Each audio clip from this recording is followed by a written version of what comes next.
Hello বন্ধুরা, আমি সীমান্ত আর আপনারা দেখছেন রেসেল পাল। তো আপনারা এবার যেমন জানেন যে এবছর সামারস্ল্যাম পেপার ভিউতে ড্রু ম্যাকিন্টায়ার এবং সিএম পাঙ্কের একটি সিঙ্গেল ম্যাচ দেখা যাবে, কিন্তু আপনাদের জানিয়ে দিই যে এই ম্যাচটি হয়তো ট্রিপল থ্রেট ম্যাচে দেখা যেতে পারে। এই ম্যাচটি দেখা যেতে পারে এবছর সামারস্ল্যাম পেপার ভিউতে Drew McIntyre versus CM Punk versus Seth রলিন্সের মধ্যে এই ট্রিপল থ্রেট ম্যাচটি। অনেকটাই এবার জানা যাচ্ছে যে এবার ড্রু ম্যাকিন্টায়ার এবং সিএম পাঙ্কের যে স্টোরিলাইনটি রয়েছে ডাব্লিউডাব্লিউ হয়তো সে স্টোরিলাইনে এবার যুক্ত করতে পারেন সেথ রলিন্সকে। কিন্তু কেন? আপনারা এবার গতকাল মানি ইন দ্য ব্যাংক পেপার ভিউতে যেমনটা দেখেছিলেন যে সেথ রলিন্স এবং ডেমিয়ান প্রিস্টের যে ওয়ার্ল্ড হেভিওয়েট চ্যাম্পিয়নশিপের ম্যাচটি হয়েছিল, সেই ম্যাচটির এক পর্যায়ে গিয়ে সেথ রলিন্স তিনি ডেমিয়ান প্রিস্টকে একেবারে ডিস্ট্রয় করে দেয়। সেই জায়গায় সেথ রলিন্স তিনি জিতার এক প্রান্তে চলে গিয়েছিল। বলতে গেলে সেথ রলিন্স তিনি সেই ম্যাচটির প্রায় জিততে চলেছিল। ঠিক সেই সময় দেখা যায় যে ড্রু ম্যাকিন্টায়ার এসে তার মানি ইন দ্য ব্যাংক ক্যাশিং করে দেয়। ড্রু ম্যাকিন্টায়ার তিনি নিজেই জানতো যে সমস্ত দর্শকের মতন তিনি মানি ইন দ্য ব্যাংক ক্যাশিং করলে সিএম পাঙ্ক এসে তাকে আক্রমণ করতে পারে। সেটা জানা সত্ত্বেও ড্রু ম্যাকিন্টায়ার তিনি ডেমিয়ান প্রিস্ট এবং সেথ রলিন্সের ম্যাচটির মধ্যে তার মানি ইন দ্য ব্যাংক ক্যাশিং করে দেয় এবং সেই ম্যাচটি করে দেয় ট্রিপল থ্রেট ম্যাচ। তারপর দেখা যায় যে সিএম পাঙ্ক এসে ভয়ঙ্করভাবে আক্রমণ করে ড্রু ম্যাকিন্টায়ারকে এবং ড্রু ম্যাকিন্টায়ারকে আক্রমণ করে একেবারে ডিস্ট্রয় করে দেয়। যেটার সুযোগ নিয়ে ডেমিয়ান প্রিস্ট তিনি ড্রু ম্যাকিন্টায়ারকে পিন করে সাকসেসফুলভাবে তার টাইটেলটি রিটার্ন করে নেয়।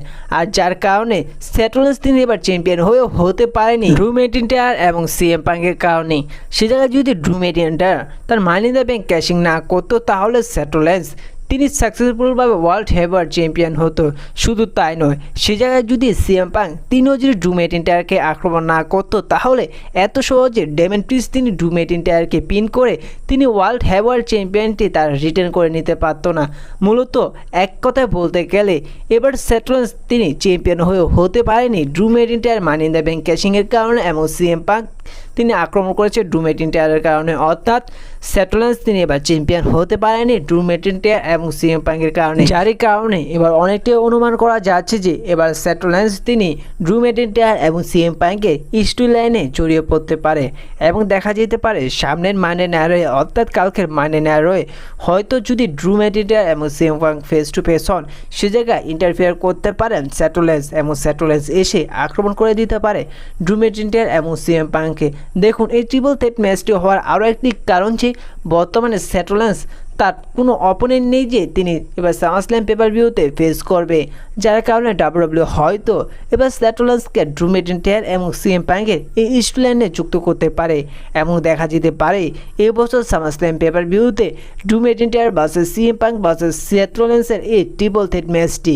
এখন আপনাদের কি মনে হয়, আসলে কি এবার সামারস্ল্যাম পেপার ভিউতে দেখা যাবে এদের মধ্যে একটি ট্রিপল থ্রেট ম্যাচ? এমনকি ডাব্লিউডাব্লিউ এবার যুক্ত করবে সিএম পাঙ্ক এবং ড্রু ম্যাকিন্টায়ার যে স্টোরিলাইনটি চলছে সেই স্টোরিলাইনে এবার সেথ রলিন্সকে?